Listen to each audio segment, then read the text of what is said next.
My name is Romane Bladou, and I live on the unceded, ancestral, and traditional territories of the Coast Salish people. That includes the Musqueam, the Squamish, and the Tsleil-Waututh Nation, otherwise known as Vancouver.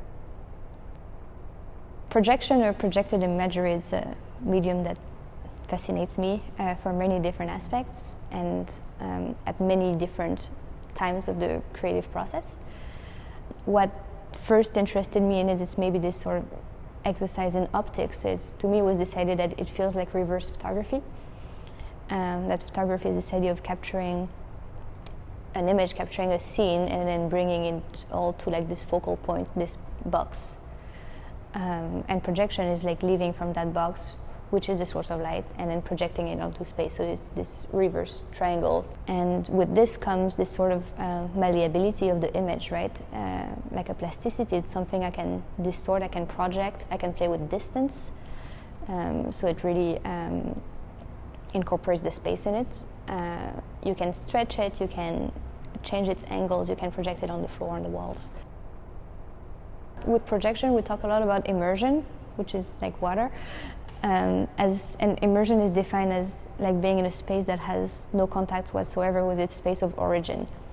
And projection allows that because it transforms first through the obscurity, but then by transforming the architecture of the space just by moving an image on it.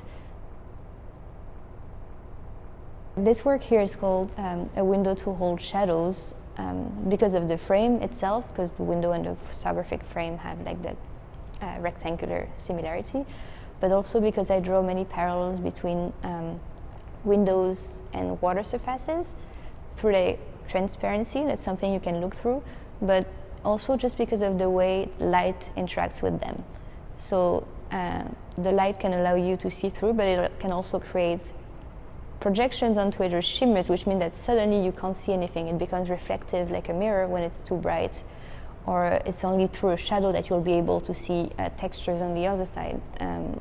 And this is that conversation between both that interests me the most. Language acts in different ways in my practice, but in terms of poetry or creative writing, it's often something that I add to an existing piece of video, photo, installation, whatever I'm working on at the moment. But to go back to this idea of the internal and the external, language is what to me refers to the internal, to that inner narration, and it's a way for me to transmit an experience. I think language also actually helped me frame my practice in myself, because I work within two languages, and so I'm constantly translating, and then there's something pretty magical about it, because there's like, of course there's a lot that is lost in translation, but there's a lot that is added as well, and it's kind of a playground.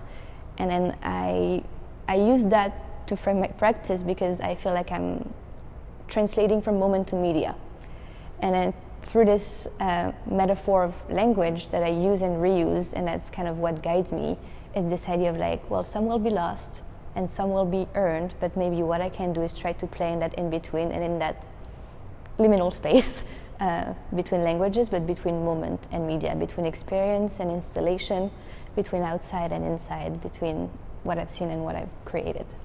Il y avait un narrateur monotone qui répétait chacun de mes gestes. J'étais fatiguée de sa redondance et lui de sa carrière. J'ai perdu le fil de l'histoire, il avait tout laissé en mess. J'étais incapable de rentrer le fil dans le chat de l'aiguille. The Narrator, the Narrator is a piece that has no image, but actually it did have an image at first, and I ended up removing it, and I realized I liked it much better just as a sound piece. What it is this little piece of poetry that I had written in English originally, and I translated back into French, and I was playing with it because I was playing with the sonority of language and of my own voice, reading those languages. So I read both of those texts, and because I was interested in, when I was compiling them, if I would be able to decipher anything or if nothing would happen. And then what ended up happening, which is what I find interesting about this piece is that I realized that even though I started at the same moment, I would speak much faster in French. And I hadn't thought about the rhythm of how I speak and how it's much faster in French than it is in English. And so the piece, which I thought would be kind of the same length in both language and would be this whole like undecipherable sound, ended up being this conversation between both languages, where it almost felt as if like when stopped, the other one would keep going.